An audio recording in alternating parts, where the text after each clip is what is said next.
पुढची बातमी. मुंबईतील सर्वात जुन्या पुरातन मंदिरांपैकी असणाऱ्या श्री सर्वेश्वर महादेव मंदिरात संपाषष्ठी उत्सव आणि श्री रामाच्या जत्रेला सुरुवात झाली आहे. कुर्ल्याचे ग्रामदैवत म्हणूनही श्री सर्वेश्वर महादेव मंदिराला ओळखले जातं.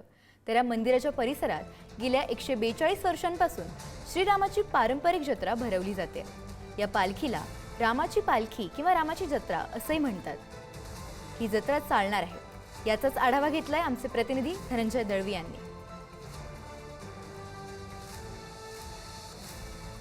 किंवा फायर ब्रिगेडला कुठलाही अडथळा न व्हावा या अनुषंगाने अशा प्रकारची अरेंजमेंट केलेली आहे की त्यातून सहज गाड्या त्या ठिकाणी त्या इमर्जन्सीच्या गाड्या तरी सहज जातील अशा प्रकारची अरेंजमेंट यावर्षी आम्ही हे थोडंसं वेगळं पण केलेलं आहे. त्याचबरोबर प्रत्येक स्टॉलला आपण नंबर दिलेला आहे. प्रत्येक स्टॉलवाल्याचं पूर्ण डेटा आपण घेतलेला आहे. आधार कार्ड नंबर, त्याचा फोटो, हे सगळं आपण गोळा करून घेतलंय जेणेकरून आपल्याकडे जो डेटा असेल तर इथं कुठल्याही प्रकारची काही परिस्थिती निर्माण झाली तर पटकन आपल्याला त्याच्यावरती काही ना काहीतरी ऍक्शन घेता येईल या अनुषंगाने आपण ते घेतलेले आहे यावर्षी.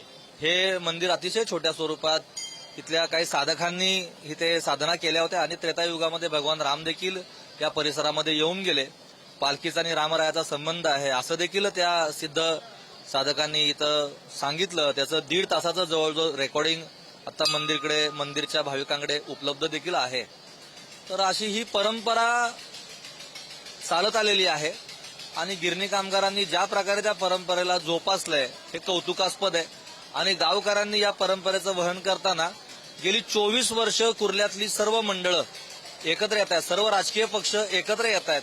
जे आतापर्यंत गिरणी कामगारांच्या या सगळ्या उत्साहाला ते पुढे नेण्याचं कार्य सध्या कुर्ल्यातली सर्व मंडळ एकत्र करतात. यातूनच पुढे शिवजयंती असेल, नववर्ष यात्रा असेल, कुर्ल्यातल्या हिंदू समाजाला संघटित करण्याचं हे ग्रामदैवत केंद्र बनलेलं आहे. मोठ्या संख्येने गिरणी कामगारांपासून सुरू झालेला हा प्रवास आज हे कुर्लाकर जोपासताना आपल्याला पाहायला मिळत आहेत. व्हिडिओ जर्नलिस्ट विजय देशमुख समी धनंजय दळवी, पुढारी न्यूज, कुर्ला, मुंबई.